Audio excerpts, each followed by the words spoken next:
జగన్ జాతకం మారేదెన్నడు. వైసీపీలో hot topic ఇదే. క్షేత్రస్థాయిలో బలోపేతం చేయడంపై పార్టీలో ఆ నేతల మధ్య చర్చ. ఇదే మంచి తరుణం, ఇదే మంచి సమయం. జగన్ జాతకం మారడానికి ఇదే మంచి అవకాశం అంటున్నారు వైసీపీ శ్రేణులు. ముఖ్యంగా జగన్మోహన్ రెడ్డి మారడానికి ఇదే మంచి అవకాశం అని కూడా చెప్తున్నారు. ఇది వరకులా చేయకుండా ప్రతి విషయాన్ని క్షుణ్ణంగా పరిశీలించి ప్రతి ఒక్కరిని నమ్మకుండా తనకై కొత్తగా ఏర్పడిన దారిలో నడిస్తే చక్కగా మంచి ఫలితాలు వచ్చే అవకాశం ఉంటుందని అంటున్నారు. అలాగే పార్టీని బలోపేతం చేసుకునే అవకాశం ఉంటుందని వైసీపీ కార్యకర్తల్లోనూ చర్చ జరుగుతుంది.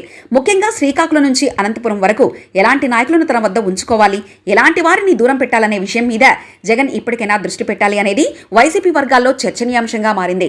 వైసీపీ అధినేత వైఎస్ జగన్ పార్టీని క్షేత్రస్థాయిలో బలోపేతం చేయడంపై దృష్టి పెట్టకపోవడంపై పార్టీ నేతల మధ్య చర్చ జరుగుతుంది. ఓటమి తర్వాత నేతలు ఓపెన్ అయిపోతున్నారు. జగన్ ఇలాగే వ్యవహారశైలి కొనసాగిస్తే పార్టీ ఎదగడం కష్టమేనని అంటున్నారు. ఎన్నికల వేళ తీసుకున్న నిర్ణయాలను వెనక్కి తీసుకొని ఇప్పటికైనా నేతలకు పట్టున్న నియోజకవర్గాల్లో వారిని ఇన్ఛార్జీలుగా నియమిస్తే క్యాడర్ను కాపాడుకుంటామని చెప్తున్నారు. కానీ జగన్కు మాత్రం ఈగో అడ్డం వస్తున్నట్లుంది. అందుకే ఆయన నియోజకవర్గాల ఇన్ఛార్జీల నియామకంపై ఎలాంటి నియామకాలు చేపట్టలేకపోతున్నారు. జిల్లా అధ్యక్షులను మాత్రమే నియమిస్తూ మళ్లీ నేతలపై పెత్తనానికి కొందరిని వదులుతున్నారని విమర్శలు వినిపిస్తున్నాయి. ఎన్నికలకు ముందు అప్పటి మంత్రులు, ఎమ్మెల్యేలను అనేక మందిని నియోజకవర్గాలకు బదిలీ చేశారు. ఒకరి నియోజకవర్గాలకు వేరే వారిని అప్పగిస్తూ టికెట్లను కేటాయించారు. కానీ మొన్నటి ఎన్నికల్లో జగన్ వ్యూహం బెడిసి కొట్టింది. కేవలం 11 నియోజకవర్గాల్లో మాత్రమే వైసీపీ విజయం సాధించింది. ఎమ్మెల్యే అభ్యర్థులను మార్చినా ఫలితం లేదు.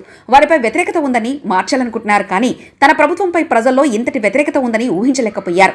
అంచనా ఊహకు కూడా అందకపోవడంతోనే జగన్ అలాంటి నిర్ణయం తీసుకున్నారు. అంతా ఐపాక్ టీం చెప్పినట్లే చేశారంటూ చేతులు దులిపేసుకున్నారు. దీంతో అయిష్టంగానే ఆ నియోజకవర్గాలకు వెళ్లిన నేతలకు ఓటమి ఎదురుకావడంతో అక్కడ పార్టీని పట్టించుకోవడం మానేశారు. పాతవారు కూడా వదిలేశారు. దీంతో నియోజకవర్గాల్లో క్యాడర్ అనాథలుగా మారిపోయారు. నేతలు లేక క్యాడర్ కూడా చెల్లాచెదురు కాకముందే అక్కడ నియోజకవర్గాలను ఇన్ఛార్జీలుగా నియమించాల్సిన అవసరం ఉందన్నది పార్టీ నేతల అభిప్రాయం. సొంత వారికే తిరిగి అవకాశం ఇస్తే వారు తిరిగి ఆ నియోజకవర్గాల్లో పార్టీని బలోపేతం చేస్తారంటున్నారు. కానీ జగన్ మాత్రం పార్టీని పట్టించుకోకుండా వదిలేశారు. దీంతో నియోజకవర్గాల్లో నేతలు లేకపోవడంతో క్యాడర్ను కూటమి ఎమ్మెల్యేలు లాగేసుకుంటున్నారు. ఈ పరిస్థితిలో వైఎస్ జగన్ ఇలా చేతులు ముడుచుకొని కూర్చుంటే రేపు స్థానిక సంస్థల ఎన్నికల్లో కనీసం పోటీ ఇచ్చేందుకు కూడా అవకాశం ఉండదన్న కామెంట్లు వినబడుతున్నాయి. ఇప్పటికీ వైసీపీని అభిమానించే క్యాడర్ అనేక మంది ఉన్నప్పటికీ వారికి అండగా నిలిచే నేత లేక ఢీలా పడిపోయింది. మరోవైపు అధికారంలో ఉన్న పార్టీ హామీలను అమలు పరచకపోవడంతో ప్రజల్లో కొంత అసంతృప్తి బయలుదేరింది. దానిని క్యాష్ చేసుకునేందుకు లీడర్లు అవసరం. కానీ జగన్ ఇలా కాలయాపన చేస్తూ వెళితే పార్టీ చేతుల్లో నుంచి చేజారిపోతుందన్న ఆందోళన నేతల్లో కనిపిస్తుంది. కానీ జగన్లో మాత్రం వీసమెత్తు కనిపించడం లేదని, తిరిగి తన వల్లనే పార్టీ పుంజుకుంటుందన్న ధోరణిలో ఉంటున్నారన్నారు నేతలు.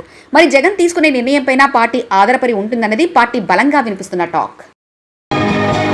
మరిన్ని కథనాల కోసం సబ్స్క్రైబ్ చేసుకోండి మీ అక్షర శిల్పం.